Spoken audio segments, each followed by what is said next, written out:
이 시간 우리가 함께 할 말씀은 이스라엘 자손 14장, 살아남은 이들 14장 이스라엘 자손에 관한 말씀이 되겠습니다.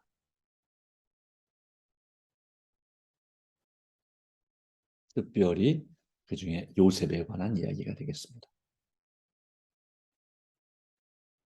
창세기 45장 4절 5절 말씀 가운데 요셉이 형들에게 이르되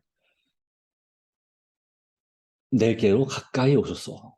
그들이 가까이 가니 이르되 나는 당신들의 아우 요셉이니 당신들이 애굽에 판 자라. 당신들이 나를 이곳에 팔았다고 해서 근심하지 마소서. 한탄하지 마소서. 하나님의 생명을 구원하시려고 나를 당신들보다 먼저 보내셨나이다.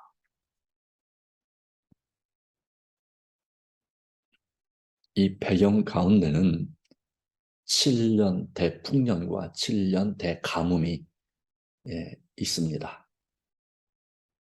그 가운데서 하나님의 섭리와 구원을 깨달은 이 요셉은 그를 팔아버린 그런 패륜을 저지른 그런 형들을 진심으로 용서하고 복수하지 않는 그런 진정한 그리스도인의 모습, 정말로 예수 그리스도를 닮은 그런 믿음의 사람의 모습을 보여주고 있습니다. 이 요셉은 그의 아버지 야곱의 교훈을 주의 깊게 듣고 여호와를 경외하는 아들이었습니다. 그는 야곱의 12아들 중에 11번째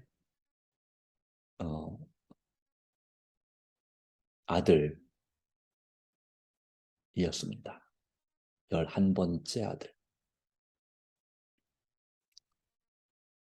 그리고 그의 동생 베냐민이 12번째 아들이 되죠. 네.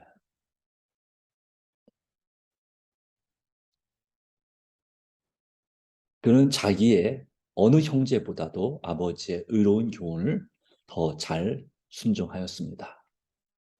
그는 아버지의 교훈을 소중히 여겼으며 성실한 마음으로 하나님께 즐겨 순종하였습니다.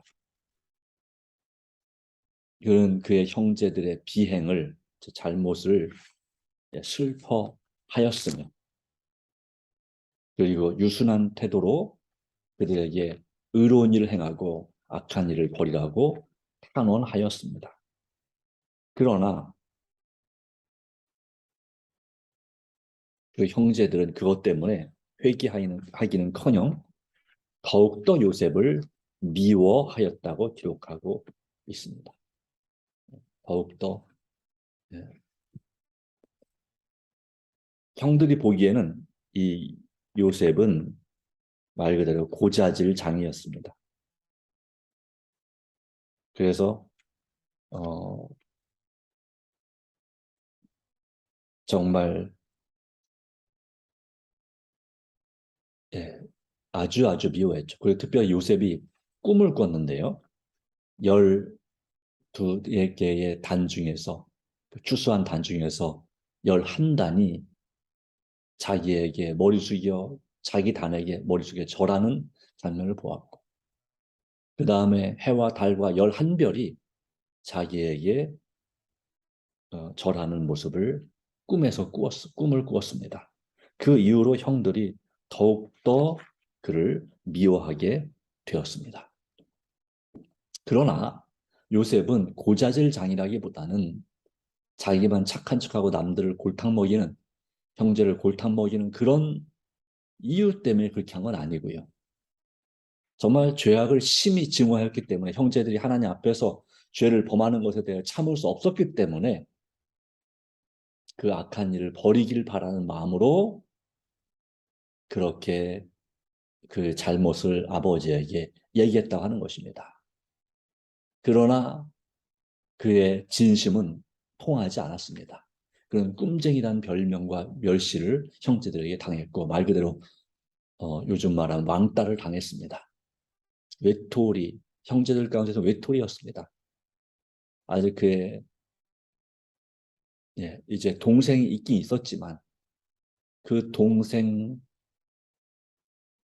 외에는 예, 그에게 정말 마음이 통하는 그런 형제가 없었습니다. 그건 참 힘들고 괴로운 일이죠. 예, 그런 가운데 요셉은 어, 결과적으로는 뭐 이제 중간 결과긴 하지만 그 형들에 의해서 채색 옷이 바로 찢기고 그 이제 양을 치고 있는 형들을 찾아간 요셉의 그 채색 옷을 찢김을 당하고 이 마른 구덩이에 마른 우물에 던져졌습니다. 그러다가 죽을 뻔했다가 결과적으로 형들에 의해서 이제 요셉은 애굽 바로 이집트로 팔려가게 되었습니다. 그게 팔려가는 동안에 얼마나 그 마음이 아팠을까요? 그의 알고 있는 그 고향 땅을 산천을 떠나면서 그런 얼마나 마음에 괴롭고 힘들었을까요? 그 형들이 자기를 팔아버리는 그 배신감에 사실 얼마나 마음이 쓰라렸을까요? 처음에는 그것 때문에 분노했을지도 모르겠습니다. 그러나 그는 어쩔 수 없이 그렇게 형들에 의해서 팔려서 애굽 땅으로 끌려와서 이제 시위대장 보디발의 집에 종으로 팔리게 됐을 때 그는 주어진 현실을 받아들이면서 그 가운데서 그가 정말 의지할 분은 하나님밖에 없음을 기억하고 또 하나님을 신뢰함으로 그리고 그에게 맡겨진 일에 대해서 성실을 다하고 최선을 다해서 그렇게 함으로 하나님께 영광을 돌리고 사람들에게 인정을 받을 수 있는 그런 사람이 되었습니다. 그는 정말 아주 잘생긴 청년이었습니다. 그래서 이 보디발의 아내가 그와 함께 성관계를 맺고자 자꾸 요청할 때 그러면 하나님 앞에 온전히 충실하기로 창세기 39장 9절에 보면 내가 어찌 큰 악을 행하여 하나님과 사람 앞에 죄를 지을 수 있겠습니까?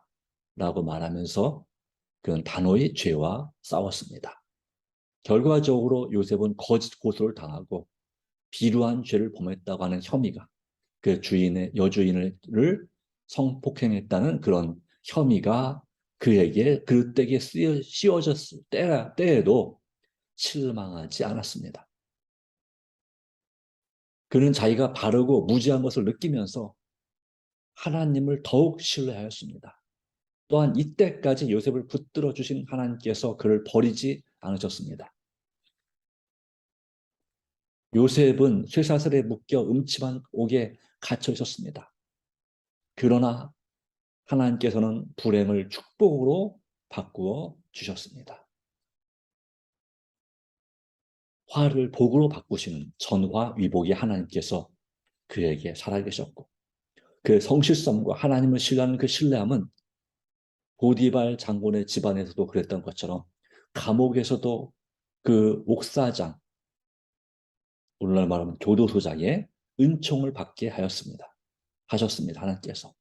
그리하여 얼마 있지 않아 요셉은 모든 죄수를 감독하는 책임을 맡게 되었습니다. 그 자신도 죄수임에도 불구하고 마치 교도관의 그 책임을 맡게 되었던 것입니다. 참으로 하나님께서 살아계심을 그와 함께 계심을 모든 사람들이 느낄 수 있었습니다. 하나님을 더욱더 신뢰했습니다. 아무리 어렵고 힘들어도 그 쓰라린 아픔 가운데서도 그것을 자꾸 되새기지 않고 모든 문제를 하나님께 맡기고 하나님을 의지했습니다. 이것이 이 세상에서 살 모든 사람들에게 한 모본입니다. 유혹을 당할지라도 그들은 막아낼 방법이 가까이 있다는 것을 항상 인식하여야 할 것이며 만일 유혹에서 자기를 지키지 못한다면 그것은 어디까지나 자기 자신의 잘못인 것임을 깨달아야 되고 우리 하나님께서 우리를 도와주심을 믿고 하나님은 우리의 도움이 되시고 성령은 방패가 되신다는 사실을 기억하고 더욱더 믿음으로 하나님을 의지해야 될 줄로 믿습니다. 아무리 극심한 유혹에 둘러싸일지라도 유혹을 능히 대항할 능력을 얻을 수 있다고 살아남는 일을 102페이지는 말씀하고 있습니다. 유혹을 당할 때 그것을 막아낼 방법이 가까이 있다는 것을 항상 깨달아야 된다. 그 유혹에서 나 자신을 지키지 못한다면 그것은 내 잘못이다. 하나님께 충분히 도움을 요청할 수 있는데도 하나님 성령께서 우리의 유혹의 방패가 될 수 있는데도 구하지 않는다면 우리는 능력을 얻을 수 없는 것입니다. 그러나 하나님께서는 분명히 이 요셉처럼 그 시험을 이길 수 있는 능력을 주신다고 하는 것입니다. 약속이 여기에 있는 것입니다. 요셉은 자기의 덕햄과 결백 때문에 고통을 당했습니다. 그를 타락시키려고 하던 그 여인이 자기 뜻대로 되지 않자 그에 대한 복수심으로 억울한 누명을 씌워 오기에 가두고 말았습니다. 바로 이런 죄를 범하면 즉각 사형일 텐데 그 주인인 보디발 장군은 그 요셉의 마음과 요셉의 그 결백과 그리고 그 자기 아내의 그 행실을 알고 있었습니다. 그러나 이제 그 아내의 그 체면을 위해서 또 자기 집안의 권위가 손상되지 않도록 요셉을 죽이진 않았지만 감옥에 투옥시켰던 것이죠. 사실 요셉은 자기의 결백을 굽히지 않은 것 때문에 고통을 당한 것입니다. 그렇지만 요셉은 자기의 명예와 그 밖의 모든 것을 하나님의 손에 맡겼습니다. 그는 자기의 억울함을 호소하지 않았습니다. 물론 통하지도 않았겠지만 네.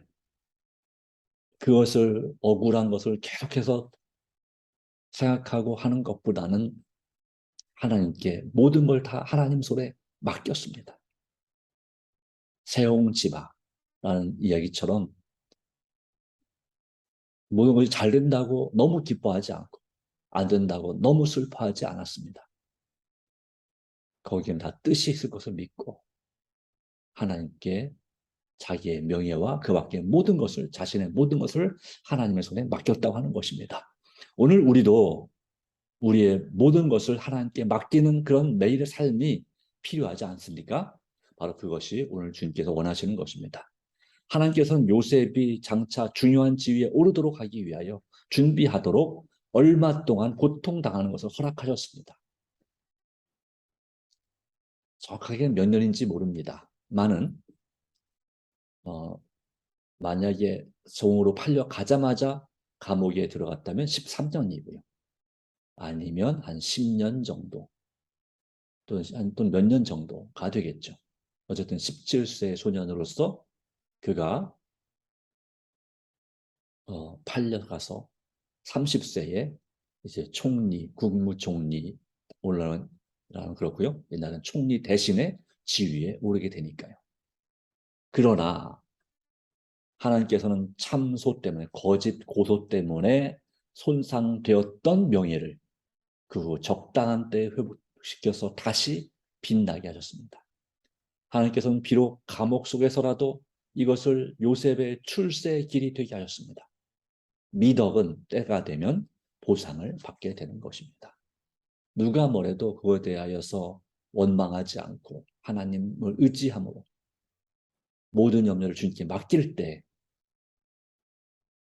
바로 염려는 기도를 막아서지만 그러나 감사함으로 주님을 의지할 때 기도는 놀라운 역사가 임하게 되는 것입니다.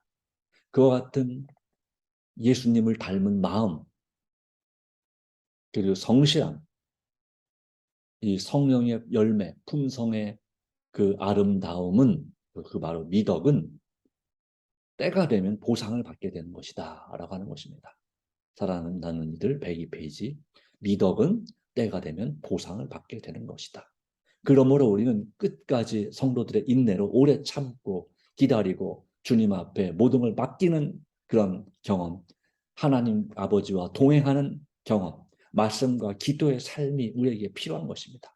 우리의 성질대로 하지 않고, 우리의 기질대로 하지 않고, 성격대로 하지 않고, 그냥 입에서 마음의 답답함 대로 그대로 그냥 말이 나가지 않고,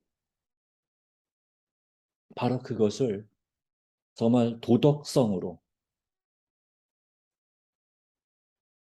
또한 하나님과 가족과 이웃에 대한 예의, 범절로서 그것을 참고 또 주님 안에서 잘 풀어내는 것입니다.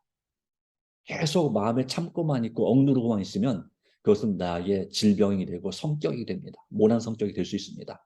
그러나 그것을 주님 안에서 잘 풀어갈 때, 스트레스를 잘 관리할 때, 참고 억누르는 것이 아니라 잘 관리하는 지혜가 바로 어디서 오느냐? 하나님께부터 오는 것입니다. 도우심을 구하고, 도우시는 하나님께 구하고, 성령의 방패가 우리에게 역사하게 될 때 우리는 우리에게 쌓인 그런 것을 답답하여 견딜 수 없는 그런 이 죄된 습관과 성격과 성질들을 주님 안에서 해결할 수 있다고 하는 것입니다. 그래서 이것을 참고 인내하고 관용하고 품어주고 온유한 이 모든 것이 무엇이다? 믿어. 아름다운 덕성이다 이거죠. 도덕이다. 품성이다 이것입니다. 이것은 이러한 마음은 때가 되면 보상을 받게 된다. 그러기에 우리는 할 수만 있으면 화를 내는 대신에 친절과 인내로 그를 감싸주고 품어주고 기도하는 습관이 필요합니다. 그리고 원망 대신에 감사하는 것이 우리에게 필요합니다. 감사할 때, 진정으로 감사하는 그 마음은 보상을 받게 된다는 것입니다. 상을 받게 됩니다. 성도들의 인내가 여기 있나니 그들은 하나님의 계명과 예수 믿음을 지키는 자리라. 그들은 이기는 자가 되는 것입니다. 이기는 자에게 주어지는 상급은 내세에서는 엄청나게 풍성할 것이 당연한 것이고 이 현세, 우리가 살아가는 현재 삶 가운데서도 하나님께 주시는 놀라운 은혜와 축복을 경험하게 되는 것입니다. 요셉은 하나님과 동행하였습니다. 동행하려면 마음이 맞아야 되죠. 네. 함께 서로 정말 사랑하고 의지해야지 동행할 수 있습니다. 바로 에녹이 하나님과 동행했고 노아가 하나님과 동행하였고 아브라함과 이삭과 야곱이 하나님과 동행한 것처럼 역시 요셉도 하나님과 동행하였습니다. 모세도 하나님과 동행하였죠. 바로 이와 같은 이 거룩한 동행. 그는 어떠한 유혹이나 협박이 이를지라도 조금도 의로운 길을 떠나거나 하나님의 율법을 범하는 일에 동의하지 않았습니다. 이것이 바로 하나님과 동행하는 사람의 모습입니다. 우리는 종종 죄의 유혹을 쉽게 넘어지 못 하나님과 동행하지 못하는 경우가 많습니다. 동행하다가 잠시 딴 길로 빠지는 것이 새는 것입니다. 또 잠시 뒤로 돌아가는 것입니다. 앞으로 나아가야 되는데 자꾸 딴 길로 갑니다.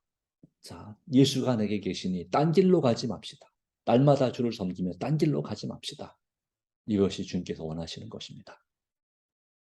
조금도 의로운 길을 떠나거나 하나님의 율법을 범하는 일에 동의하지 않기로 다시 한번 결심하십시다. 고난 중에 보여준 그 요셉의 자제와 인내와 변함없는 충성에 관한 기록은 후세에 사는 모든 사람, 성경시대 사람뿐만 아니라 우리의 유익을 위하여 보존된 것입니다. 자제, 인내, 변함없는 충성. 우리도 이와 같은 부분이 부족하지 않습니까? 참으로 내 성격을 자제하고 또 아무리 힘들고 어려워도 또 아플지라도 인내하고 견디다 보면 언젠가는 치유되고 회복되는 것입니다. 언젠가는 보상이 주어지는 것입니다. 그에 대한 아름다운 보상이 주어지는 것입니다. 풍성한 약속, 축복이 주어지는 것이죠. 변함없는 충성에 관한 기록. 우리도 역시 주님 앞에 변함없이 충성하기로 다시 한번 결심합시다. 실수할지라도 죄를 지을지라도 우리는 우리 하나님께 대한 충성심이 변하지 말아야 될 줄로 믿습니다. 요셉이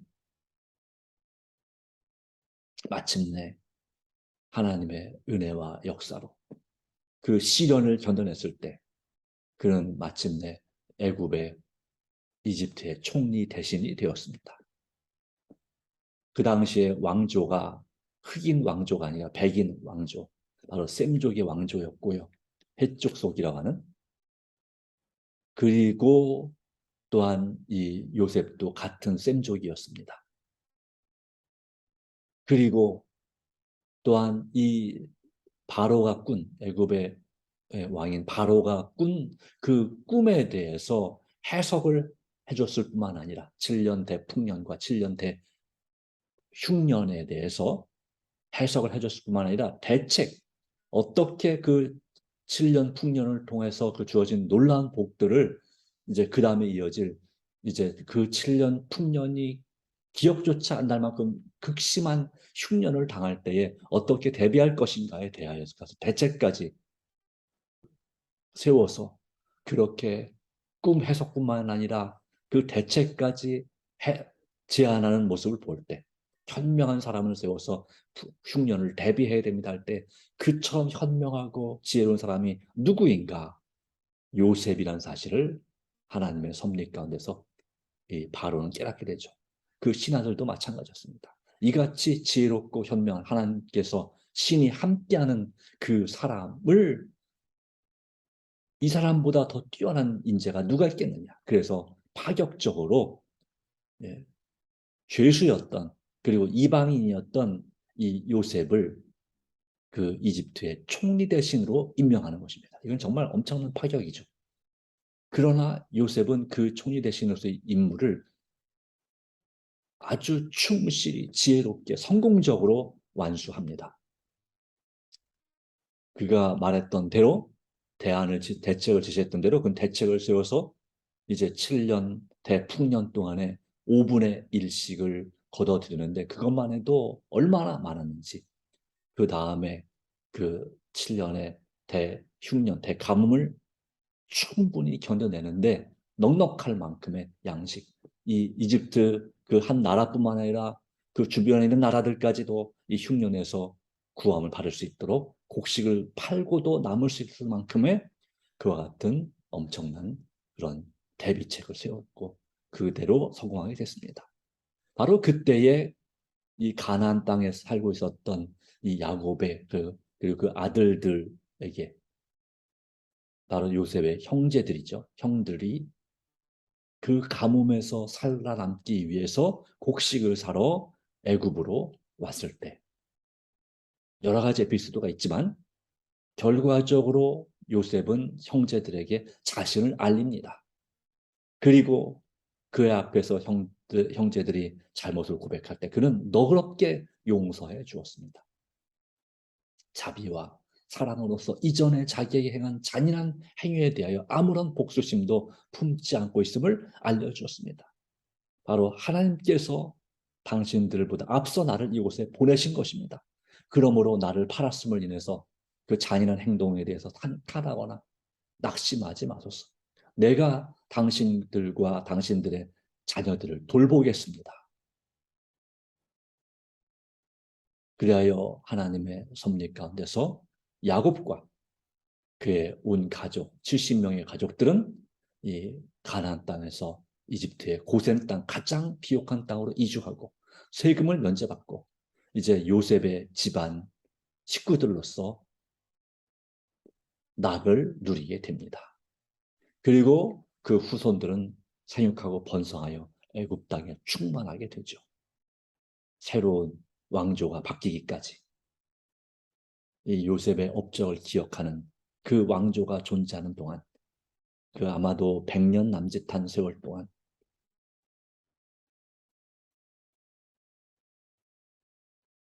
예, 이 요셉의 이 가족들은 형제들 집안 바로 이스라엘 백성들은 주님 안에서 복을 누리게 됩니다. 그러다가 그들이 서서히 애굽의 수많은 우상들, 우상숭배의 수많은 신들에 대한 우상숭배에 빠지게 되면서 이제 그 노예 생활하게 되는 박해가 시작되게 되는 것입니다. 그것도 역시 한 100년 남짓한 세월이 되게 되겠습니다. 이런 오늘 요셉의 믿음을 살펴보았습니다. 바로 하나님의 놀라운 섭리, 은혜를 우리가 믿음으로 바라보고 정말 우리도 하나님과 어떤 시련 가운데서도 하나님과 동행하기로 결심하는 하나님의 자녀가 되기를 간절히 바랍니다. 주님 안에서 우리에게 새 힘 주신 하나님, 바로 그분을 의지함으로 믿음으로 살아가는 하나님의 자녀들이 되기를 간절히 바랍니다. 다 같이 머리 숙여 기도합니다.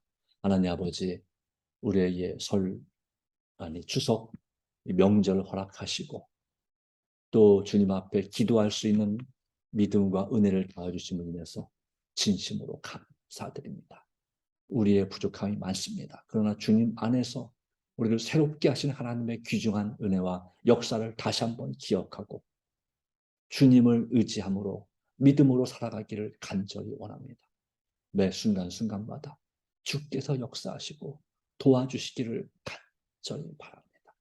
오 주님, 주님 안에서 우리가 새롭게 되게 하시고 주님 안에서 믿음으로 살게 해주시고 우리의 기도가 그냥 습관적인 기도가 아니라 진심을 다한 생명을 다한 하나님의 역사와 은혜를 체험하는 기도가 되게 해주시기를 간절히 바랍니다. 우리가 살고 있는 곳에 선교사로서 우리의 이웃과 가족들 외에 활동하는 하나님의 사람들이 되게 해주시고 주님 안에서 새 힘 주시기를 간절히 바랍니다. 하나님 아버지 부디 도와주시옵소서. 주님 안에서 은총을 베풀어 주시고 주님 안에서 새 힘을 허락해 주시기를 간절히 바랍니다. 오 주님, 우리의 믿음의 기도의 중보 기도의 범위가 단순히 우리 가족뿐만 아니라 우리의 가족을 넘어서 이웃 사람들 넘어서 우리 국민들과 민족을 위하여 또 세상의 여러 민족들과 나라들을 위하여까지 기도할 수 있고 정말 예수님의 마음으로 기도하는 하나님의 사람, 기도와 말씀과 순종과 봉사로 전도로 하나님과 동행하는 하나님의 자녀가 되게 하여 주시옵소서. 오늘도 말씀으로 능력 주시고 오늘도 주님 안에서 새 삶과 새 힘을 얻게 하여 주시옵소서. 이 추석, 이 명절 기간 동안에 만나는 우리의 가족들, 통화하는 우리의 가족들에게 은총과 사랑을 베풀게 해주시고 정말 하나님의 마음으로 요셉의 마음으로 그들에게 본이 될 수 있는 하나님의 자녀들이 되게 하여 주시옵소서. 오늘 몸과 마음이 아픈 성도들이 참으로 많이 있습니다. 지금 속히 치유하여 주시고 믿음을 더하여 주시옵소서. 다시금 주님 앞에 돌아와 충성되이 이 요셉처럼 충성된 믿음을 가지고 하나님께 죽도록 충성하는 우리 모두가 되게 하여 주시옵기를. 그래야 주님 오신 그날 기쁨으로 주님을 영접하게 하여 주시옵기를. 우리의 부활이요 생명이신 예수님의 이름으로 간절히 기도 올리옵나이다. 아멘. 네, 감사합니다. 하나님의 은혜가 함께하기를 간절히 바랍니다. 네, 개인 기도함으로 새벽 기도를 마치도록 하겠습니다.